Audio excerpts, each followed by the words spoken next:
Faqala ya Sa'ad, dan berkatalah kemudian Anas, wahai Sa'ad, al jannah, sesungguhnya surga. Surga itu sudah ada. Wa rabbin nadr, dan demi Tuhan saya, inni yujidu rihaha min duni Uhud. Aku telah mencium bau surga itu daripada perang Uhud ini.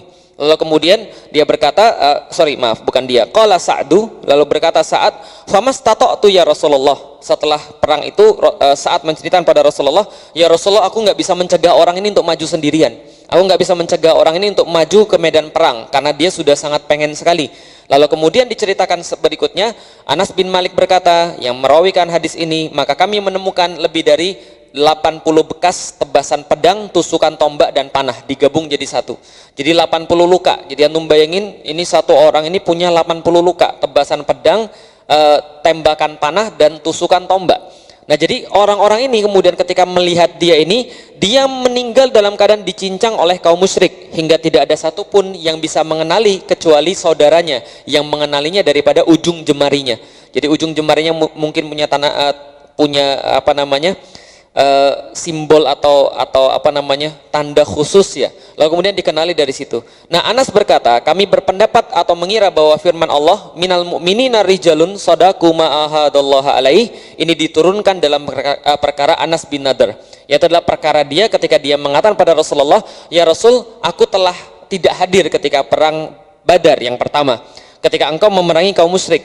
Kalau Allah menyaksikan saya, berarti kalau nanti ada perang lagi, nanti kalau Allah menyaksikan saya untuk ikut dalam perang tadi, insya Allah nanti Allah akan lihat apa yang saya lakukan. Berarti dari awal dia sudah berniat. Jadi perbuatan yang dia lakukan ketika perang Uhud, ketika kemudian dia melihat musuh berkumpul, kemudian dia langsung maju kepada medan perang, berbicara pada Sa'ad, ya Sa'ad al jannah, saat ini surga ini, saat ini surga ini benar ini. Saya sudah mencium baunya benar-benar. Lalu kemudian dia lari ke medan perang, lalu kemudian sampai mati 80 tusukan itu menandakan inilah yang dimaksud dengan kecenderungan yang dibangun oleh akliyah Islam. Kecenderungan yang dibangun oleh ilmu Islam. Bisa difahami ya sampai di sini ya. Jadi ketika seseorang itu punya Islam dan dia benar-benar kemudian dalam Islamnya itu, maka kecenderungannya akan dikendalikan atau muyulnya itu akan dikendalikan oleh pemahaman dia tentang Islam. Maka orang Islam itu nggak akan takut mati. Nah, kalau antum masih takut mati, berarti antum perlu berpikir ulang. Apa yang menyebabkan antum takut mati? Karena kalau takut mati itu berarti pemahamannya belum Islami. Bisa difahami ya. Kalau saya nggak takut mati Ustaz, saya takut gimana caranya mati. Nah, kalau itu boleh, nggak ada masalah. Takut gimana caranya mati itu syar'i. Makanya Rasulullah Shallallahu Alaihi Wasallam itu berpesan pada kita ketika berpesan tentang hari kiamat, bukan hari kiamatnya yang harus ditakutkan, tapi yang harus dipikirkan adalah apa yang sudah kamu siapkan untuk mencapai hari kiamat itu. Sama seperti orang yang mati itu tidak perlu dikhawatirkan. Yang perlu dikhawatirkan adalah bagaimana menjemput kematian itu atau cara mati itu. Misal, kalau kita sudah tahu bahwa kita pasti akan mati dan kita tidak takut mati, maka ketika kita yang persiapkan adalah cara mati itu seperti apa?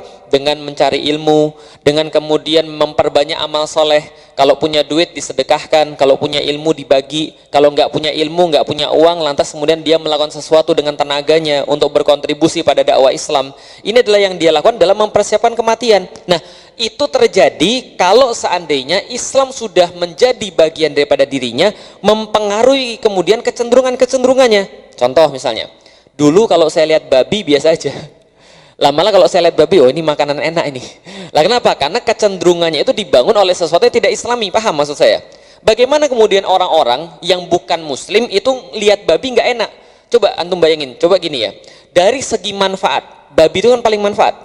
Paham ya? Lah kenapa paling manfaat? Mudah dipelihara, makannya apa saja, gendutnya cepat. Kemudian setelah gendut dipotong dagingnya banyak, tulangnya bisa dipakai, bulunya pun bisa dipakai. Gitu kan ya, tulangnya bisa dijadiin sebagai gelatin, lalu kemudian salah satu bagiannya bisa diganti jadi katup jantung, bulunya bisa dipakai kuas, gitu kan ya, untuk kemudian make up cewek-cewek, gitu kan ya. Lalu kemudian dagingnya bisa dimakan, gitu kan ya. Lalu kemudian apa yang tidak ada pada babi? Beranaknya cepat gede, makan apa saja, gitu kan. Itu babi. Lah kalau dipikir dari segi manfaat, kalau nggak suka babi itu aneh. Tapi begitu orang itu berpikir dengan standar Islami, bahwasanya dia hidup di dunia bukan hanya mencari yang manfaat, bukan hanya mencari yang enak, lantas dia berpikir setelah saya mati akan kembali pada Allah dan mempertanggungjawabkan semua perbuatan saya, dan Allah bilang ini haram, maka itu yang membuat antum lihat babi jadi jijik. Paham nggak kira-kira saya? Jadi antum jangan bayangin kalau orang-orang yang bukan muslim lihat babi jijik juga, nggak gitu. Antum jijik karena ada pemahaman, bisa dipahami. Lah kalau antum melihat babi itu jijik, berarti kalau antum melihat orang pacaran itu jijik juga harusnya. Paham nggak kira-kira saya? Lah kenapa? Karena Allah sama-sama melarang itu. Lah kalau saya antum lihat orang pacaran pengen tapi lihat babi jijik, berarti ada inkonsistensi pada diri antum itu. Lah kenapa antum gagal mengaitkan bahwa itu sama-sama maksiat yang harusnya antum jijik di situ? Ada orang kemudian menikah gitu kan ya, artis Korea menikah, Masya Allah banyak banget di media sosial dipajang fotonya, ya Allah akhirnya opa menikah, opo sih opa itu kan ya. Lah antum ini pemahamannya apa gitu kan ya. Jadi aneh, sangat aneh ketika ada orang muslim dia mengaku pengemban dakwah, tapi ketika ada artis Korea menikah dia termasuk yang seneng gitu loh, dia termasuk yang meramaikan. Itu aneh berat. Lah kenapa aneh berat? Woi, itu orang kafir gitu kan ya, itu orang kafir nggak bersyahadat, kalau mati dalam kekufurannya itu kemudian yang menanti adalah neraka, dan aktivitasnya nggak ada yang benar. Jadi paham ya kira-kira saya? Artinya berzina di situ, kemudian melakukan amalan-amalan yang kemudian tidak soleh, amalan-amalan yang merusak. Lah ketika dia nikah terus antum yang seneng, itu aneh berat. Lah kenapa? Kepribadian itu inkonsisten berarti, bisa dipahami kira-kira saya. Nah maka orang yang muslim ketika dia sudah mengenal Islam, terjaga itu kecenderungannya. Dia pada yang baik dia senang walaupun dia belum bisa melakukan. Ada orang sedekah dia senang walaupun dia belum bisa melakukan. Ada orang yang berjuang demi Islam dia senang walaupun dia belum bisa melakukan. Ada orang yang berdakwah dia senang walaupun belum bisa melakukan. Lah kalau antum lihat orang dakwah antum sakit hati, lihat ada orang berbuat baik antum ngomongin, berarti ada yang salah pada diri antum. Lah kenapa? Karena antum tidak konsisten. Contohnya seperti Anas bin Nadr. Anas bin Nadr ini dia sudah tercelup dengan Islam, dan ketika dia melewatkan perang Badar itu bukan gini perasaannya, alhamdulillah untung waktu itu aku ada uzur syar'i gitu kan ya, nggak ikut perang Badar, alhamdulillah. Lah kenapa? Kan bahaya di situ, nanti bisa mati. Enggak, tapi dia mengatakan, ya Rasul aku nyesel banget aku nggak bisa hadir dalam perang Badar. Andaikan Allah kasih sekali lagi kesempatan itu pada saya, Allah akan lihat apa yang saya perbuat. Lah kenapa? Harusnya saya sudah mau mati dalam perang itu. Maka ketika dikasih perang Uhud, yang dia lakukan adalah langsung maju medan perang untuk menjemput syahid. Nah maka orang yang muslim dia tidak takut mati karena dia tahu mati itu menghadap Allah. Dan kalau dia nggak mati dalam perang, dia bisa mati di ranjang. Mati di perang, mati di ranjang sama-sama mati. Bedanya apa? Mati di ranjang belum tentu masuk surga, mati di perang syahid itu insya Allah masuk surga. Paham nggak kira-kira saya? Maka dia kejar mati syahid itu. Ini yang dimaksud dengan kecenderungan. Nah pertanyaannya yang di sebelah itu, mungkinkah Anas bin Nadr bersemangat menyongsong kematian jika dia tidak meyakini kebenaran janji Rasulullah akan kemuliaan mati syahid? Rasul berkata misalnya orang mati syahid itu matinya tidak akan dihisap, langsung menuju pada langsung menuju pada surganya Allah. Ditanya seseorang pada Rasulullah, ya Rasulullah di depan ada perang, kalau aku maju lalu aku mati di dalamnya, di mana tempatku? Rasul berkata al jannah, surganya Allah. Maka dia lalu kemudian menyongsong kematiannya itu. Atau mungkinkah Anas bin Nadr meyakini Rasulullah pasti benar jika akidahnya sendiri belum sempurna? Nggak mungkin. Maka banyak orang mendengar hadis Rasulullah tapi tidak terdorong untuk menepati hadis Rasulullah karena dia tidak meyakini bahwa Rasulullah itu harus ditaati. Nah, lalu kita masuk bagaimana cara membentuk dan meningkatkan kualitas kepribadian Islam. Ini berguna bagi antum yang masih jomblo juga yang sudah nikah. Bagaimana sih meningkatkan kepribadian Islam antum? Yang antum sudah tahu bahwa kepribadian Islam itu ada dua. Apa aja yang dua itu? Satu, akliyah. Yang kedua, nafsiyah. Bagaimana cara meningkatkannya? Baik, kita bahas. Kepribadian Islam dibentuk oleh akliyah dan nafsiyah dengan landasan yang sama, yaitu cara berpikir dan dawafi yang dibangun berdasarkan pemikiran ideologis atau al-fikrul mabda'i. Gampangnya begini, kepribadian kita itu kalau mau dipisah itu menjadi dua, maka ada dua. Pertama adalah akliyah atau cara berpikir, yang kedua adalah nafsiyah atau pola perbuatan. Ya, jadi pola pikir dan pola perbuatan itu adalah akliyah dan nafsiyah. Nah, lalu kemudian ketika pemikiran ideologisnya sama, maka corak kepribadiannya akan sama, sehingga menjadi kepribadian yang unik atau mutamayyiz.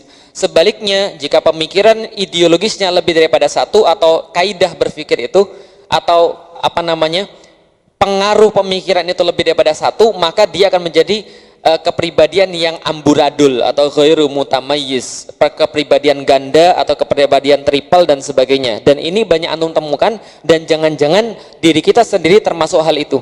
Ngaku Islami, baca Quran rajin, lalu kemudian puasa sunnah rajin, tapi dia merasa tidak jijik terhadap maksiat, tapi dia masih melakukan kemaksiatan itu sendiri.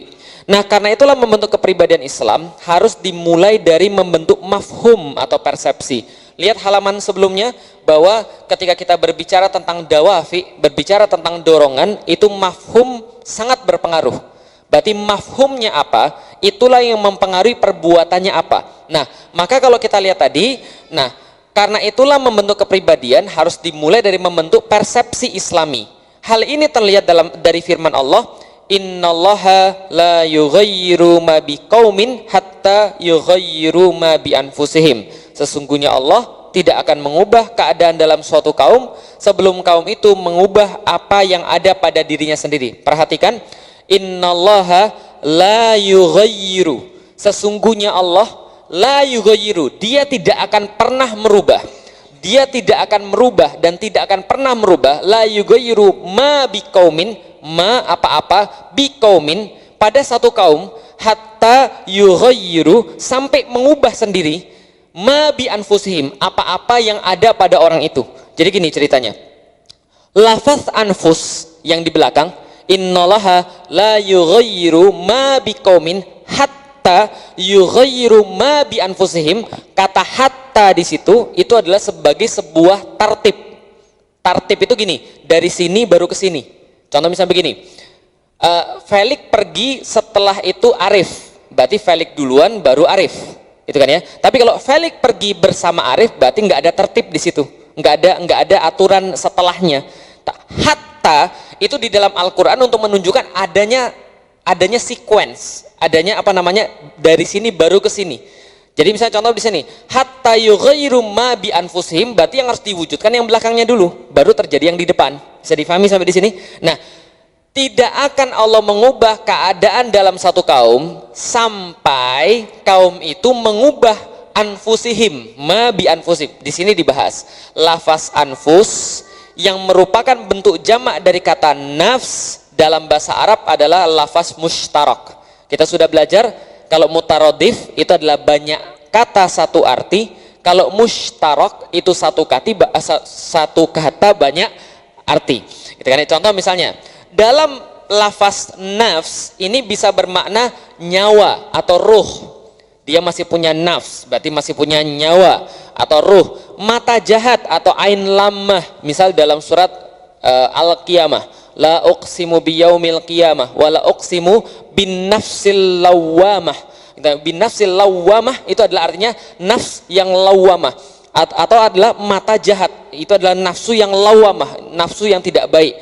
Bisa jadi nafs adalah tubuh atau manusia itu sendiri, an-nafs, nafsi, sendiri-sendiri tubuh, atau orang atau syakhs, darah atau dam, nafsu bin nafsi, zat, ainu syai', segala sesuatu, nafsun, keinginan atau iradah, nafsu syahwat, itu adalah keinginan atau iradah, nafs, kebesaran atau uzmah, kemuliaan, sanksi atau pandangan, banyak. Tapi lafaz ma bi anfusihim dalam konteks ayat tadi lebih tepat jika diartikan dengan sesuatu yang ada dalam pemikiran mereka, pemahaman mereka. Jadi kalau mereka merubah pemahaman mereka, maka Allah akan mengubah diri mereka. Jadi artinya begini, kalau kita mau mengubah orang, maka yang kita ubah adalah pemahamannya. Kalau pemahamannya tidak berubah, orangnya nggak akan berubah. Sering saya contohkan, ada orang ngerokok. Kalau ada orang ngerokok, itu berarti pasti pemahamannya salah tentang hal itu. Contoh misalnya, apa pemahamannya? Pemahaman bisa dibuat karena segala sesuatu. Misal contoh iklan. Contoh, kalau iklan rokok itu biasanya yang dipakai siapa? Iklan rokok yang dipakai siapa? Oh, tergantung rokoknya, Ustaz. Oke. Satu rokok depannya M. Yang kemudian yang dipakai koboi. Maka yang pengen dipersepsikan, pengen dimafahimkan, persepsikan mafahim, pengen dimafahimkan oleh orang tersebut adalah rokok itu koboi. Koboi itu keren, bisa naik kuda, kuat pakai lasso, lawannya banteng gitu kan ya, bisa menguasai adventure gitu kan ya. My life, my adventure. Baru nyebur sekali ingusan itu kan ya, Masya Allah. Ini adalah salah satu contoh persepsi yang pengen dibangun oleh rokok adalah tadi keren, laki-laki banget, petualangan.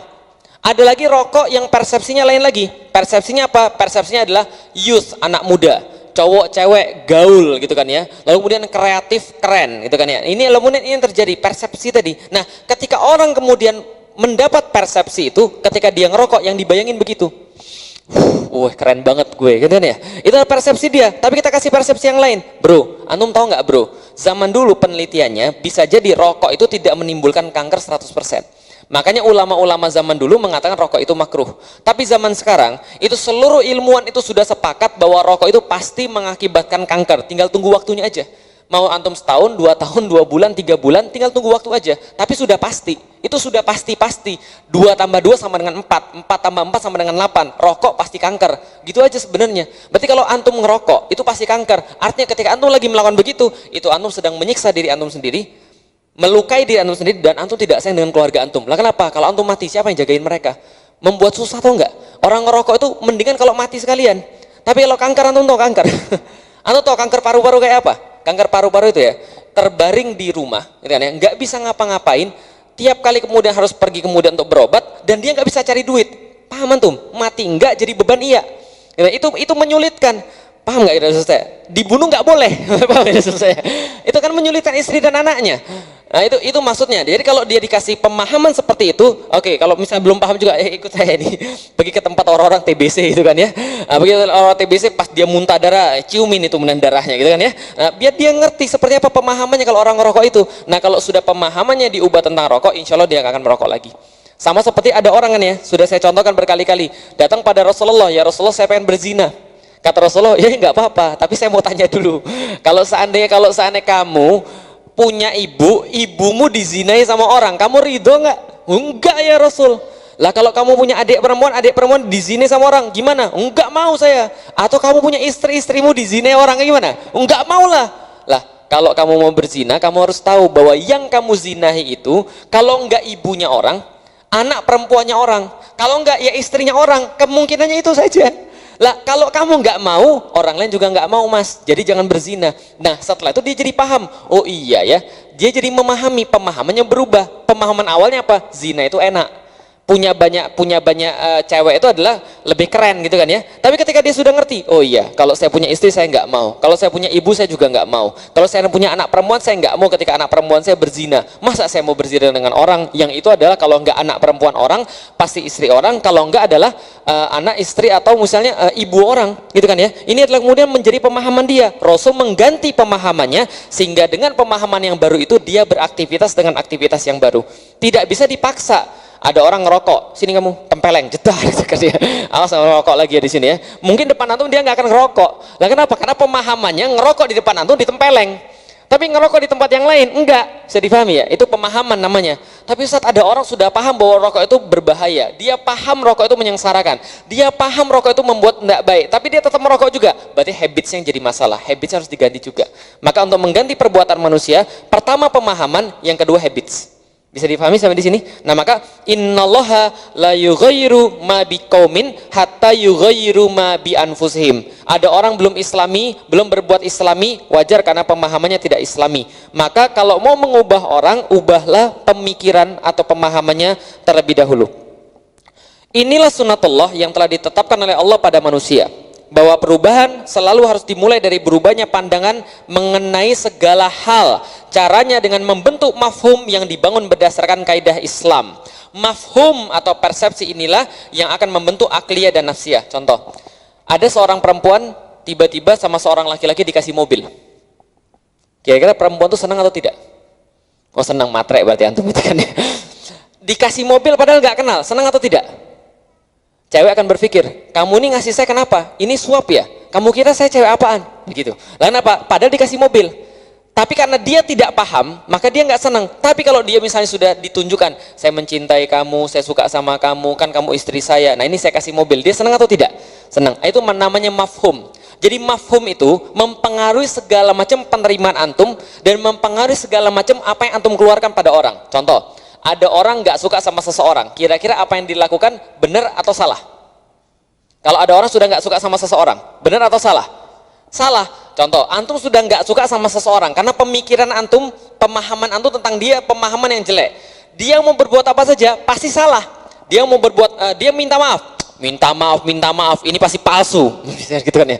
Dia nggak minta maaf, apalagi gitu kan ya. Sudah salah nggak minta maaf lagi, terus gue harus gimana gitu kan ya. Minta maaf salah, nggak minta maaf salah. Maka yang harus diubah pemahamannya dulu. Jadi gini loh mas, dia manusia, kamu manusia, sebentar lagi sama-sama mau mati. Lah kalau sama-sama mau mati untuk apa ribut-ributan? Ada hadis dari Rasulullah kemudian bersabda, ada dua orang saling marah-marahan, maka Allah katakan pada mereka, pada malaikat-malaikat, tunda untuk mengambil amal-amal mereka sampai mereka saling meminta maaf. Kalau misalnya salah satu sudah meminta maaf kepada seseorang, seseorang tidak memaafkan, maka dosanya ditanggung sama dia, sedangkan yang minta maaf sudah selesai urusannya. Oke, kamu mau dimaafin atau tidak?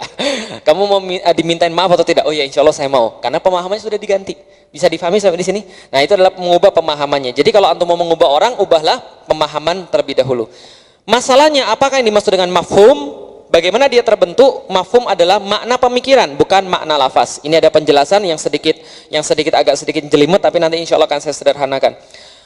Yang namanya mafhum adalah makna pemikiran, bukan makna lafaz. Karena semua kata memiliki makna, tapi tidak semua dapat dipahami. Misal, bait syair berikut ini. Mereka berkata, apakah orang itu mampu menembuskan tombak kepada dua orang tentara sekaligus pada hari pertempuran, kemudian tidak menganggapnya dahsyat? Saya jawab, andaikan panjang tombak 1 mil, tentu akan dapat menembus tentara yang berbaris sepanjang 1 mil. Jadi ceritanya ini cerita punya makna. Tapi makna dalam cerita ini bukan makna pemikiran, tapi cuma makna lafaz. Ada tombak sepanjang 1 mil, ada orang bisa menembus dengan tombak 1 mil, orang-orang sepanjang 1 mil. Itu adalah sesuatu makna yang didapatkan dari membaca kalimat, tapi bukan makna yang difahami dari realitas. Oke, tahan dulu, nggak usah dipikirin dulu, nanti antum akan ngerti ketika di halaman berikutnya. Kenapa ini perlu dibahas? Karena ini penting dalam menghadirkan mafhum kepada seseorang. Jadi bagaimana cara menjelaskan pada seseorang supaya dia mafhum, supaya dia paham. Oke, ya. Jadi ini sudah saya bahas, meskipun ungkapan-ungkapan tersebut mempunyai makna, tapi tidak bisa membentuk pemikiran, karena bukan makna pemikiran. Yang dimaksud dengan makna pemikiran adalah gambaran realitas yang ada dalam pemikiran dalam bentuk realitas, ada kenyataannya, gitu ya. Bisa diindra. Karena ada pemikiran yang tidak mempunyai makna. Seperti apa? Contoh, misal Tuhan adalah zat yang 3 dalam 1, 1 dalam 3, 3 dalam 1, Trinitas. Itu antum akan bingung. Bagaimana cerita 3 dalam 1, 1 dalam 3? 1 sama dengan 2, 2 sama dengan 3, 3 sama dengan 1, 1 sama dengan 3, 3 sama dengan 2, 2 sama dengan 3, 3 sama 1, semua sama. Dan kalau gitu kenapa harus ada 1, 2, dan 3? Paham teman-teman sekalian? Kalau Bapak sama dengan anak, anak sama dengan Roh Kudus, Roh Kudus sama dengan Tuhan, Tuhan sama dengan Bapak, Tuhan sama dengan anak, Tuhan sama dengan Roh Kudus. Kenapa harus ada 3? Kenapa nggak semuanya Tuhan saja? Kenapa harus ada 3? Oh, karena ada yang Bapa, ada yang Putra, ada Roh Kudus, 3-tiganya sama tapi berbeda tapi tetap sama. Satu tetap ada 3 kepribadian, 3 kepribadian tapi tetap satu. Bingung nggak antum? Lah ini kemudian makna yang bukan makna pemikiran, karena tidak ada realitasnya. Realitasnya saya dengan Arif berbeda, Arif dengan Yayat berbeda, Yayat dengan saya berbeda. Bagaimana mungkin saya dan Arif dan Yayat dianggap satu kesatuan? Lalu kemudian satu kesatuan ada 3 kepribadian, gimana ceritanya? Koneksi maksudnya? Nggak mungkin, nggak bisa dibayangkan. Nah, ketika nggak bisa dibayangkan inilah disebut bukan makna pemikiran. Tapi yang disebut dengan makna pemikiran, nih langsung kemudian yang berikutnya. Ini contohnya.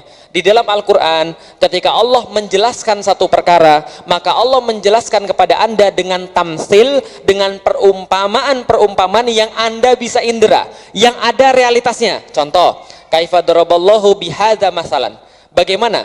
Coba, piye bro? Kamu ngerti nggak bagaimana Allah memberikan satu perumpamaan? Kalimatan thayyibatan ka syajaratin thayyibah. Sesungguhnya kalimat yang baik. Bahwa la ilaha illallah yang ada pada diri Anda itu seperti syajaratan thayyibah. Ka syajaratin thayyibah, seperti pohon yang baik juga.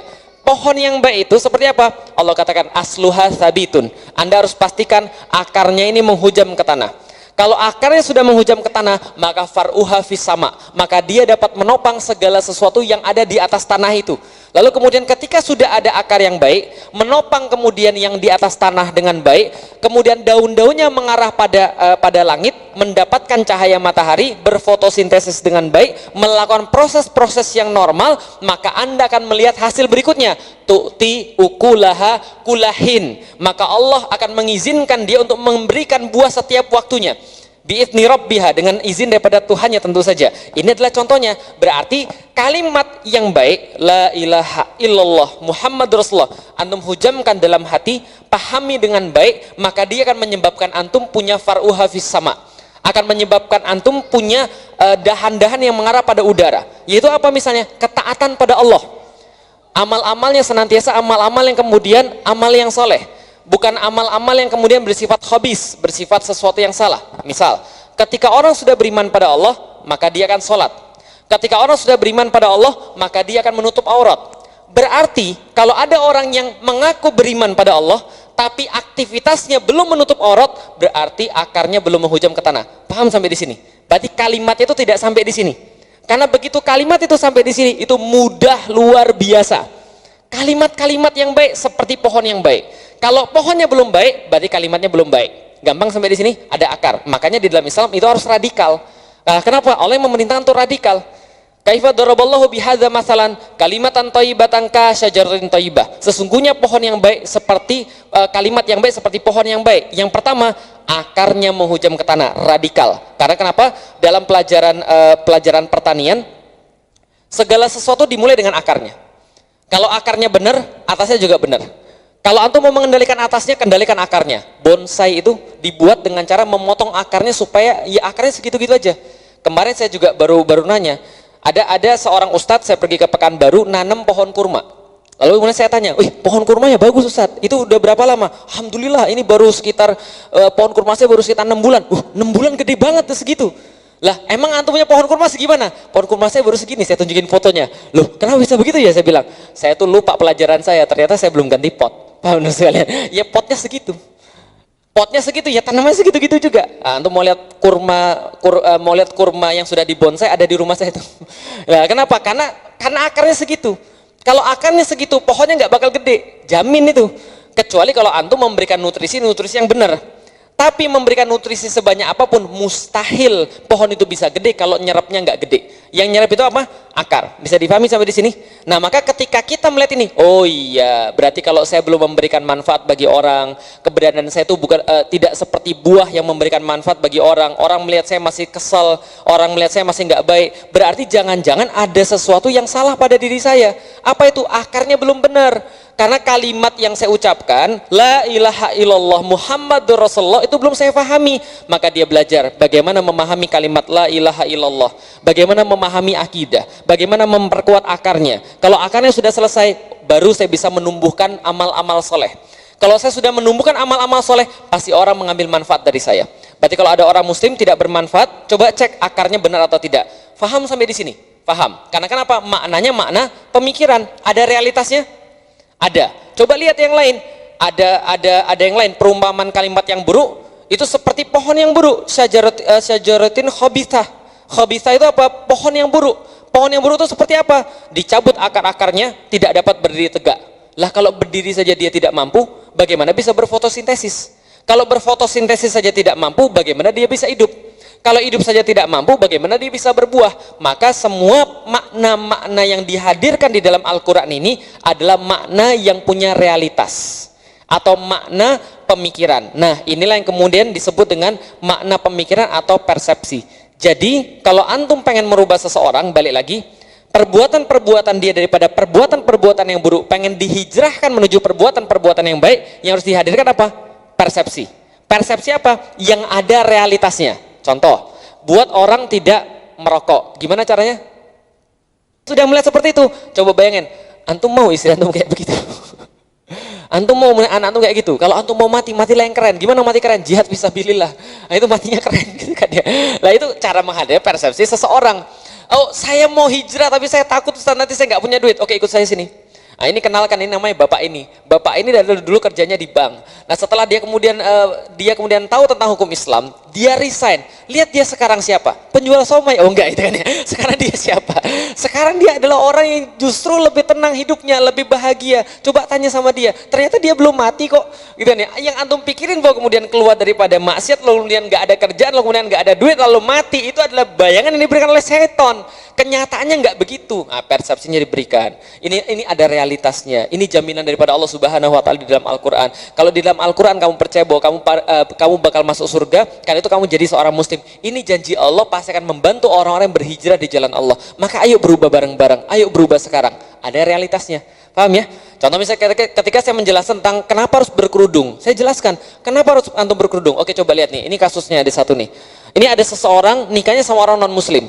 Kamu tahu nggak kenapa dia nikah sama non muslim? Karena dia nggak kerudungan. Loh, apa hubungannya? Karena dia nggak kerudungan, non muslim suka. Karena orang non muslim kayak saya dulu itu nggak suka sama orang kerudungan. Jadi kalau kamu kerudungan, berarti kamu sudah menyeleksi orang-orang yang akan datang kepada kamu. Seperti sebuah apa namanya? Tempat penyimpanan, apa namanya? Tempat penyimpanan itu. Bukan bejana itu ya, yang tempat kue itu apa namanya? Toples.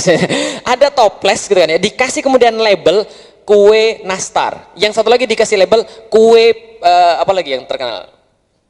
Putri salju misalnya. Lah berarti kalau antum punya putri salju, antum kan masukin ke toples yang ada labelnya. Paham nggak itu saya? Nah itu melabeli diri itu penting. Nah itu menjelaskan tentang satu fakta yang terindera, realitasnya ada, sehingga mereka menjadi makna pemikiran. Oh ya, mafhum saya Ustaz. Paham saya saat sekarang kenapa saya harus berkerudung. Saya paham saat kenapa saya harus berdakwah. Saya paham saat kenapa saya harus berhijrah.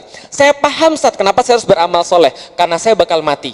Saya mau berbuat baik, saya mau berbuat buruk, saya akan mati. Mendingan saya berbuat baik lalu mati daripada kemudian mati dalam berbuat buruk. Oke, saya paham sekarang. Oke, kenapa paham? Karena sudah punya makna pemikiran. Sampai di sini paham ya? Paham, alhamdulillah. Kalau nggak paham berarti ya itu perlu dicek otak antum gitu kan ya, sehingga makna pemikirannya tidak terjadi. Nah, tapi nanti kita lihat kenapa orang-orang sudah dijelasin katanya paham tapi tetap maksiat, nanti ada juga gitu kan ya. Oke, hakikat akhlak. Kalau kita sudah melakukan suatu perbuatan sesuai dengan hukum-hukum Allah, maka saat itu terjadi akhlak. Oke, akhlak dalam bahasa Arab berasal dari lafaz khalaq yang berarti tabiat dan ciri khas. Menurut istilah, akhlak adalah sifat yang diperintahkan Allah kepada seorang muslim agar dijadikan sebagai sifatnya ketika melakukan perbuatan. Sifat-sifat akhlak ini akan terlihat ketika seorang muslim melaksanakan kegiatannya. Misal, berakhlak khusyuk ketika beribadah, jujur ketika berdagang, berdedikasi ketika bekerja. Dengan demikian, akhlak adalah hasil dari dilaksanakannya hukum-hukum Allah. Lihat yang terakhir, itu poinnya. Akhlak adalah hasil daripada penerapan hukum Allah. Faham sampai di sini? Oke, kalau gitu kita lihat. Kalau nggak paham, teman-teman sekalian, saya mau nanya, khusyuk dulu baru sholat atau sholat dulu baru khusyuk? Oke, berikutnya, jujur dulu baru berdagang atau berdagang dulu baru jujur? Berdagang dulu baru jujur atau jujur dulu baru berdagang? Oke, lihat poinnya yang terakhir tadi saya bilang, akhlak adalah hasil daripada penerapan hukum Islam. Artinya, antum gak akan bisa melihat orang itu akhlaknya seperti apa sebelum dia melakukan suatu aktivitas. Paham sampai di sini? Kayaknya wajahnya jujur ini, oh bohong itu.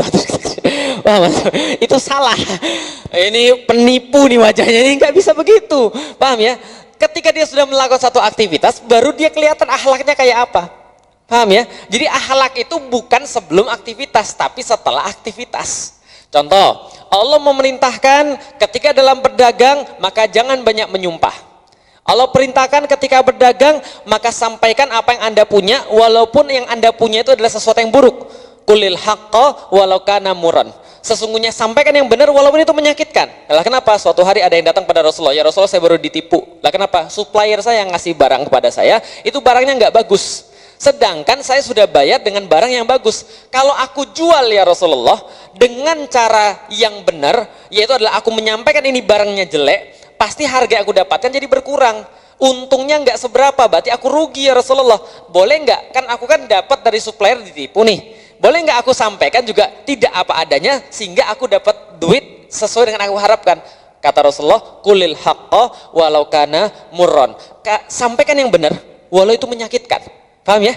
Jadi kalau misalnya Anda berdagang itu walaupun barang Anda ini jelek, jangan bilang bagus.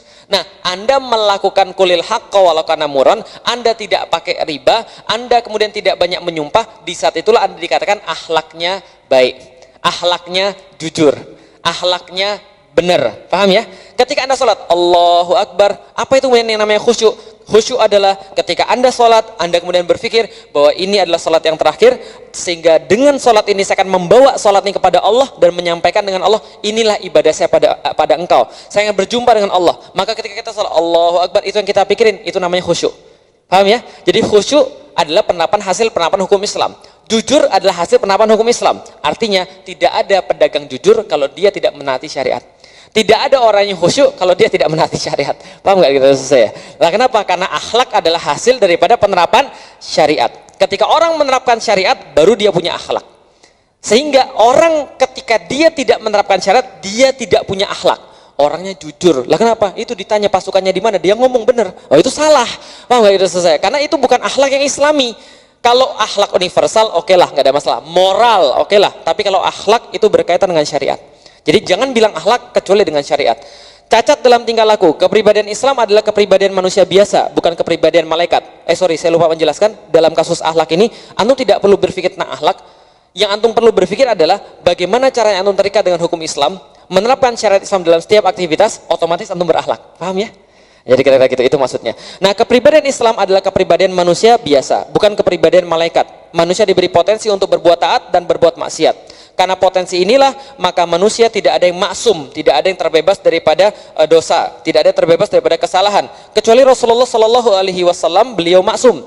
Dengan demikian bisa jadi terdapat kecacatan dalam tingkah laku dalam kepribadian Islam seseorang. Taqiyuddin An-Nabhani rahimahullah menjelaskan ada 3 hal yang menyebabkan kecacatan kepribadian Islam dalam seorang muslim. 1, kelengahan yang menyebabkan seorang muslim lalai dalam mengaitkan antara persepsi dengan akidahnya. Jadi gini, dia itu tahu, tapi di saat itu dia lalai dalam mengaitkan persepsi dengan akidahnya. Maka dia kemudian berbuat sesuatu yang tidak taat. Ya bisa kita katakan ginilah, antum paham, antum tahu bahwa itu maksiat, tapi masih melakukan, itu karena antum gagal mengaitkan kalau ini berarti begini. Itu lupa, karena itu wajar sebagai manusia. Yang kedua, kebodohan seorang muslim yang menyebabkan mafhumnya bertentangan dengan akidahnya. Kalau yang kedua ini, dia punya ilmu yang salah. Jadi mafhumnya salah. Ketika mafhumnya salah, dia melakukan sesuatu yang salah. Kalau yang pertama lebih dari tidak sengaja, kelupaan seorang manusia, kealpaan seorang manusia. Yang kedua, ilmunya salah. Yang ketiga, godaan setan. Yang ketiga ini yang paling banyak. Godaan setan yang paling banyak. Sudah tahu bahwa ini salah, masih dilakukan. Kenapa? Karena godaan setan. Dan godaan setan itu susah untuk diantisipasi. Sangat sulit untuk diantisipasi. Sudah tahu ini sesuatu yang salah. Sudah, tapi enak, terus gimana? Paham nggak? Karena perasaan tuh kadang-kadang kan nggak bisa untuk kemudian di yes or no. Gitu loh. Ini ada cewek sudah tahu kalau kita berinteraksi dengan dia ini salah, tapi ya dia suka sama kita dan kita juga suka sama dia, gitu kan ya, saling sayang-sayangan dan rasanya tuh gimana gitu kan ya, namanya juga anak muda gitu kan ya. Terus kemudian, nah ini kayak gini-gini nih, ketika diteruskan terus-menerus itu aktivitasnya menyimpang. Karena apa? Godaan syaitan. Nah maka kalau godaan syaitan ini, bagaimana cara untuk kemudian menghilangkan godaan syaitan? Pertama, ingat Allah. Kalau misalnya ingat Allah masih juga mau bermaksiat, ada tuh tetap mau bermaksiat ini, ingat Allah. Yang kedua, langsung alihkan pada aktivitas yang lain. Yang aktivitas itu adalah aktivitas ketaatan pada Allah. Lah kenapa? Karena fa'alhamaha fujuraha wa taqwaha. Jadi gini, kalau antum lagi nafsu ingin melakukan sesuatu yang salah, ya, ini ada satu kemudian kuncinya. Langsung alihkan, paksakan untuk melakukan satu aktivitas lain yang itu adalah aktivitas ibadah. Kalau itu antum bisa lakukan, itu mendadak hilang langsung nafsunya. Yakin. Kalau masih juga, ulangi lagi. Sampai enggak hilang, sampai itu hilang. Contoh misalnya gini, lagi nafsu melakukan sesuatu yang salah, langsung salat sunnah. Salat sunnah apalah, kayak duha kayak gitu kan ya. Oh kalau ini sudah malam Ustaz, tahajud. Oh tahajud saya belum tidur Ustaz. Ya sudah qiyamul lail. Belum bisa baca Quran. Tapi masalahnya di situ, itu titik kritisnya itu. Menghindari godaan syaitan dengan cara taat pada Allah, kritisnya justru di situ. Itu harus dipaksa. Ketika dipaksa itu hilang. Nah ketika hilang, anda akan berpikir, untung saya tidak terjebak. Karena itu godaan syaitan itu begitu. Godaan syaitan menguasai akalnya sehingga akidahnya tertutupi dan tidak bisa melaksanakan aktivitasnya sesuai dengan apa yang menjadi ketaatan pada Allah. Jadi ingat ya, kalau antum mau bermaksiat, langsung kemudian melakukan satu ketaatan. Kalau misalnya sudah ingat Allah nggak bisa, melakukan ketaatan nggak bisa, langsung telepon teman antum, kesini dong. Dan ya, lalu entah apa, melakukan maksiat bersama-sama gitu. Kesini dong lah, kenapa? Supaya antum nggak jadi bermaksiat. Karena manusia itu dikaruniai oleh Allah ada indikasi berikutnya. Apa indikasinya? Indikasinya adalah dia tidak berani melakukan maksiat kalau berjamaah. Paham ya? Makanya Rasul katakan yang baik itu adalah kalau seandainya baik menurut hatimu, indikasinya. Yang buruk adalah buruk menurut hatimu, indikasinya. Dan yang baik itu kalau kamu melakukan sesuatu itu tenang, yang buruk itu kalau kamu melakukan sesuatu tidak tenang dan kalau dilihat orang kamu malu. Paham ya? Itu kemudian keburukan. Jadi kalau antum undang teman-teman antum masih melakukan itu berarti rusak semua antum itu kan ya. Tapi itu cara terakhir insya Allah. Insya Allah cara terakhir itu pasti manjur berjamaah. Insya Allah antum jauh daripada maksiat. Insya Allah. Apalagi anak-anak muda yang belum nikah ini bahaya ini. Nah, kenapa? Karena kalau sendirian buka Instagram, mau mulai lihat yang bening-bening dikit gitu kan ya, mulai lihat stalking. Kira-kira kalau ada saya, antum berani begitu nggak? Nggak ada. Kalau ada Mas Arif, antum berani begitu nggak? Oh berani, karena Mas Arif juga begitu. Misalnya kita itu masalah bersama. Tapi kalau misalnya antum kemudian ketemu dengan satu orang, walaupun dua-duanya melakukan maksiat yang sama ketika lagi sendirian, tapi pas bersama itu maksiat bisa hilang. Paham ya maksud saya? Paham itu saya? Yang penting antum mau berjamaah. Nah, membuat situasi berjamaah itu kadang-kadang yang sulit. Lah kenapa? Karena kalau antum sudah niat mau maksiat, antum pasti sendirian. Paham ya? Nah makanya jangan sendirian. Ingat baik-baik, kalau sendirian itu, apalagi jomblo-jomblo itu pasti mengarah pada maksiat. Paham ya? Nah, kecuali kalau antum memang sudah tingkat tinggi keimanannya gitu kan ya. Nah kalau belum ya jangan sendiri-sendirian terus gitu kan ya. Berdualah, bertigalah gitu kan ya, supaya antum tidak banyak maksiat. Oke, itu adalah tentang 3 hal yang bisa menyebabkan orang bisa cacat dalam tingkah lakunya. Dengan adanya ketiga atau salah satu unsur di atas, maka seorang muslim bisa saja melakukan kemaksiatan yang menjadikan kepribadiannya menjadi cacat. Tapi walaupun begitu, dia tetap memeluk akidah Islam dan menjadikan akidah tersebut sebagai kaidah berfikirnya. Dengan demikian, orang yang bermaksiat tidak berarti murtad dari Islam. Perhatikan baik-baik, jangan mudah mengkafirkan orang. Jangan mudah antum menganggap orang itu akidahnya sudah sesat.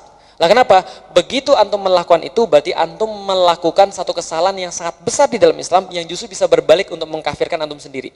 Paham ya? Karena Rasulullah berkata, saudara yang mengkafirkan saudaranya yang lain, ketika dia tidak punya bukti atas kekafirannya itu, maka dosa kekafirannya dia yang tanggung. Ada 2 orang saling mengkafirkan, maka dua-duanya telah kafir. Lah kenapa? Karena mereka sudah melanggar satu hal yang sangat prinsipil di dalam Islam. Karena kenapa? Ingat, iman kafir itu membedakan apa? Siapa masuk surga dan siapa masuk neraka. Jadi pahami ya? Contohnya ada orang yang begini. Kemarin saya ngupload foto ngalap berkah gitu kan ya. Nyium tangan ulama gitu kan ya. Tiba-tiba ada yang komentar di bawah, Masya Allah. Ustadz, bukankah itu adalah sebuah hal yang musyrik dan mengantarkan ustadz pada neraka jahanam? Berhentilah melakukan hal itu. Ya saya bilang, ini orang kurang ngopi nih kayak gitu kan. Atau banyak makan micin kayaknya gitu kan ya. Cemilan kok micin gitu kan ya. Nah ini menjadi masalah lah, kenapa? Karena mengkafirkan orang itu terlalu mudah. Contoh begini, ada orang nggak sholat, kafir atau tidak? Ada orang nggak sholat, kafir atau tidak? Belum tentu kafir. Lah kenapa? Betul, rukun Islam salah satu adalah melaksanakan sholat. Tapi ingat, orang yang nggak sholat bisa jadi dia hanya bermaksiat. Saya tidak bermaksud merendahkan dosa tidak sholat ya, bukan ya. Tapi gini loh ceritanya, hati-hati dalam menghukumi akidah. Karena ada orang nggak sholat, ditanya dulu, Mas kenapa nggak sholat? Ya saya males aja Mas. Tapi kamu masih yakin sholat itu wajib? Yakin saya, cuma saya males aja. Itu maksiat. Dosanya besar nggak? Ya besar lah. Oh ninggalin sholat kok. Tapi bukan berarti dia kafir. Paham nggak? Udah selesai. Jadi jangan serta-merta dikit-dikit kafir, dikit-dikit kafir. Lah terus siapa yang muslim? Gitu ya. Terus antum yang muslim gitu? Gitu ya. Enggak gitu juga. Jadi hati-hati dalam mengkafirkan orang. Jadi melakukan maksiat bukan berarti dia murtad, gitu loh maksudnya. Ya maksiat saja. Kita contoh misalnya begini. Ada orang dia tidak paham tentang satu hal, ya. Contoh misalnya dia melakukan dia melakukan bid'ah. Contoh misalnya minta pada orang yang sudah di kuburan misalnya, taruhlah. Yang itu tidak dicontoh oleh Rasulullah dan Rasul mencontohkan kalau saya minta sesuatu ya langsung pada Allah. Taruhlah ya. Taruhlah itu bid'ah. Taruhlah itu adalah sesuatu yang sesat. Ya bukan berarti lantas kemudian dia dihukumi kemudian langsung murtad. Karena kalau antum menghukumi dia langsung murtad, itu nanti hukum murtad berlaku pada dia. Apa? Boleh dibunuh kan gitu kan ya. Nah ini menyebabkan banyak orang-orang berpemahaman yang ekstrim. Lah kenapa? Kamu mengakui khilafah saya enggak? Enggak, berarti kamu murtad. Lah kenapa? Karena kamu menolak hukum Islam. Ini menjadi masalah besar. Dikit-dikit dikafirin, dikit-dikit dikafirin. Nah, pemahaman seperti ini bukan pemahaman Ahlussunnah wal Jamaah. Lah kenapa? Kalau pemahaman Ahlussunnah wal Jamaah, ketika ada orang bermaksiat, maka kita mendakwai dia. Karena ingat, memasukkan orang pada Islam itu susah. Kalau memasukkan orang pada Islam itu susah, maka jangan mudah untuk mengeluarkan orang pada Islam. Kalau Rasulullah Shallallahu Alaihi Wasallam dan bersama para sahabat itu sibuk memasukkan orang pada Islam, zaman sekarang orang sibuk untuk mengeluarkan orang dari Islam, gitu kan ya. Setiap bid'ah adalah dolalah, setiap dolalah finnar, gitu kan ya. Seenaknya saja. Dalam perkara-perkara bahkan sangat sederhana sekali. Bagaimana hukumnya Ustadz? Ini saya kunut dan kemudian ada saudara saya tidak kunut. Kamu masuk neraka. Karena kamu kunut itu ini. Enggak gitu ceritanya. Lah kenapa? Karena ya taruhlah maksiat, tapi maksiat itu tidak berarti memurtadkan orang, paham ya? Taruhlah maksiat, walaupun itu belum tentu juga, belum tentu maksiat, malah bisa jadi kamu yang bermaksiat, gitu ya. Jadi itu adalah sedikit yang perlu kita sampaikan. Pada intinya adalah sampai titik yang kita bicarakan ini, kita berbicara tentang manusia dan agama dan bagaimana agama itu mempengaruhi manusia. Sampai di titik ini teman-teman sudah dapat bahwa perbuatan teman-teman sekalian itu kalau mau untuk kemudian melatih akliyahnya, maka belajarlah. Coba bacalah kemudian ilmu-ilmu Islam, sejarah Islam, sakofah Islam. Dengan itu kita terlatih akliyahnya. Kalau nafsiyahnya dengan melakukan, ada sebuah pepatah yang mengatakan al-ilmu bitta'alum wal hilmu bittahallum. Artinya adalah apa? Mencari ilmu dengan belajar, tapi bersabar itu dengan ya sabar. Paham nggak maksudnya? Jadi gini, sekarang coba cek, kalau antum pengen jadi seseorang yang islami, pertanyaan saya, 1 pekan itu antum belajar Islam atau tidak? Kajian seperti ini sekali taruhlah. Setelah kajian seperti ini, apalagi antum lakukan untuk menambah sakofah antum? Di rumah antum ada nggak buku sejarah Islam? Ada nggak buku sirah nabawiyah? Kalau tidak ada, jangan harap antum bisa memahami bagaimana cara berpikir Islami. Di rumah antum ada nggak buku fikih Islam? Minimal 1 saja. Kalau tidak ada, jangan harap antum bisa menjadikan halal dan haram sebagai hukum dalam hidup antum. Yang ketiga, setelah setelah kemudian sirah, lalu kemudian halal dan haram, yang ketiga, berapa lama dalam hidup antum kemudian menonton sesuatu yang islami misalnya, kalau dalam zaman sekarang, kan kids zaman now kan YouTube banyak, berapa lama antum nonton YouTube yang islami? Kalau sudah begitu, lalu kemudian berapa lama antum menyampaikan Islam? Nah itu coba dilihat dulu. Jadi gini, kalau di rumah antum tidak ada buku fikih, di rumah antum tidak ada buku sirah, pertanyaan saya, antum ngerti Islam dari mana? Paham nggak itu saya? Jadi kalau antum mau nikah sama orang, coba lihat dulu di rumahnya ada buku fikih nggak? Ada buku sirah nggak? Kalau nggak, saya meragukan dia dapat dari mana ilmunya. Paham nggak itu saya? Karena akliyah itu dengan mikir itu dengan belajar. Kalau antum tidak punya informasi, apa yang mau dipikirin? Paham nggak itu saya? Informasi aja nggak ada, mas. Coba lihat HP-nya, isinya apa? Isinya Angry Bird, Clash of Clans. Apa mana yang sekarang lagi keren? Yang lagi keren kan apa sih? Legend of apa? Mobile Legend gitu kan ya. Nah, tapi nggak ada aplikasi-aplikasi yang Islami, nggak ada hadis gitu kan ya. Apa nggak ada apa? Gitu. Nah, lihat YouTube-nya, historinya.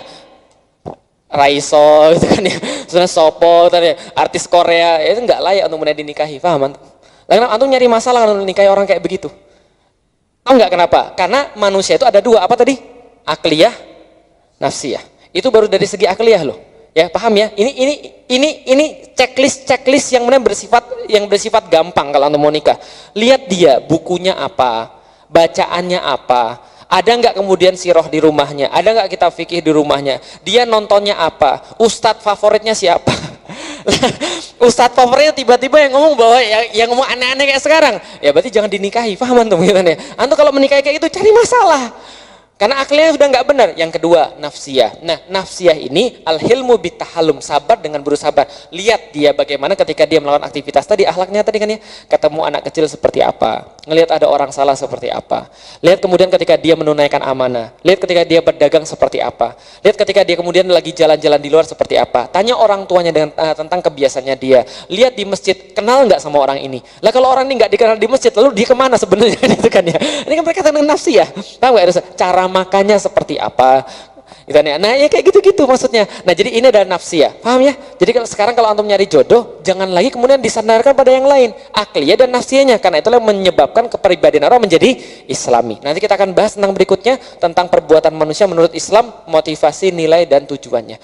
Baik, Allah miswab, kalau ada yang salah saya mohon maaf. Mudah-mudahan teman-teman ketika membahas teori ini tidak hanya mengerti teori, tapi memahami bahwa teori yang sedang kita bahas ini pada ujung-ujungnya adalah membuat kepribadian kita menjadi kepribadian yang islami, sehingga ketika orang melihat kita, oh ya ini orang islami, dan memang dia menunjukkan sebagai orang yang islami. Allah miswab. Assalamualaikum warahmatullahi wabarakatuh.